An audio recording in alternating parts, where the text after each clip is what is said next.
Guys, welcome to India today. First of all, let me tell you, I kept my phone away. I told my friends not to call me when I was watching the film because I couldn't get my bloody eyes off the screen. What a roller coaster ride. And after such a long time, I was absolutely glued to the seat. So congratulations to all of you, including Guy and Jerry and the entire cast. Had so much fun watching it. I want to quickly start the chat by asking you guys, Henry, starting from you, if you could spy on the person sitting next to you, okay, what's the one thing that you would like to find out from these two gentlemen that you're sitting next to you?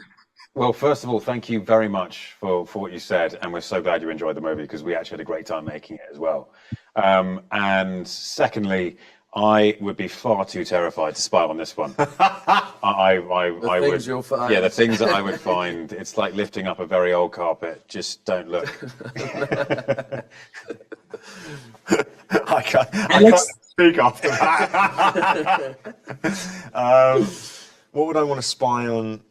I want to spy on his process. I think this guy is one of the most talented men, and I just am so excited for the career he's about to have. I don't understand how a man can walk into a room and command so much presence, you know? And so whatever he's drinking, whatever the water or whatever he's eating or whatever he's doing in prep, I would love to spy on that. Thank you. It's easier when you have so many. I mean, like for me, that whole process was such a privilege, looking up to all of you guys and being able to work with you. But thank you. I'd try and figure out if Henry ever lacks the energy to be such a stand-up gentleman, because I'm sure it's not humanly possible to be like this all the time. So I feel sorry for the people who are very close to him, because I'm sure someone must deal with some sort of other end of the stick, because we've only experienced the.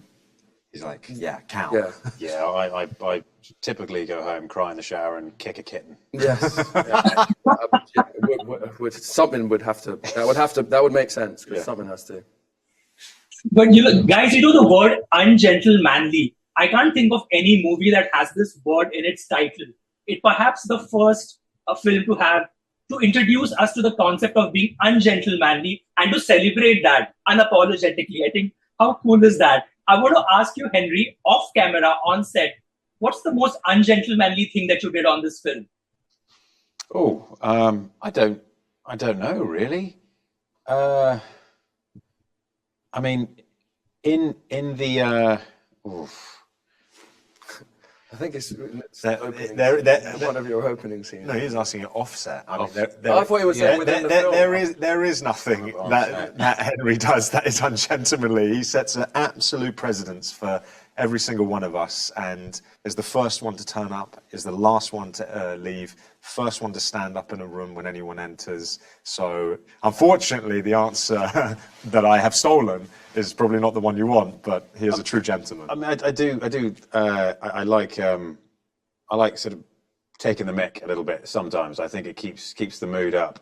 If even when you do something silly, like you stumble or you fluff your lines or something, then you just make fun of someone to keep the mood light, because otherwise people can get in their own heads a little bit and they start to panic about it. But if everyone's laughing about it, everyone relaxes about it.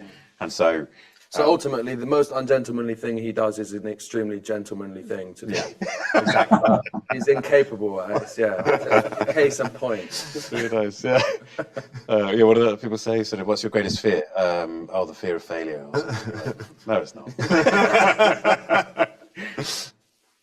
Henry, if there was a crossover, say hypothetically speaking, in a parallel universe, all of you could draw in one character from the films that you've played. And you all have done such iconic characters. Fans across the world love your work, right? And this ministry is open for possibilities and chances. What character would you like to draw in a parallel universe to get you guys jump on that ship and perhaps do all kind of crazy things? Henry, starting with you. I think Superman would have been pretty useful during World War II. To be fair, it probably would have ended a lot more quickly. So yeah. I think probably the kid from Magic Mike, because I just turn up in a thong and everyone would run away. Well, I mean, that's kind of what you did anyway. Is the question, sorry, was it specifically someone we've played? Yes. Yes. Someone we've played. Oh, well, technically Voldemort he'd be alright, he'd help us out. Oh, yeah. Although I have a But feeling he wouldn't be on our side. By the way, I feel like we had a Dark Lord. I just want to make sure that people understand this, is that I got Superman and Voldemort, and I'm just the guy in the thong. I mean, I'm scraping the bottom of the barrel. There is great power in sexuality, my friend. Great power. Listen, my final question, first of all, sending you a lot of love from fans in India. You guys have a huge fan following in India. We absolutely love the work that you do.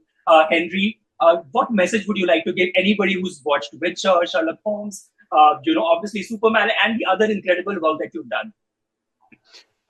Well, first of all, hello to all the fans in India, and thank you so much for your support over the years, and especially when it comes to this movie. We just really hope you enjoy it, because we've enjoyed making this, and we're making it for the enjoyment, for your enjoyment, and for you guys. So get out there, check it out, and let us know what you think, because that helps us. And if you do enjoy it, keep on watching it, because then we can make another one. Yes. We want another one on that note. Thank you so much, guys, for speaking to India today. Thank you very much. Thank you. Thank you.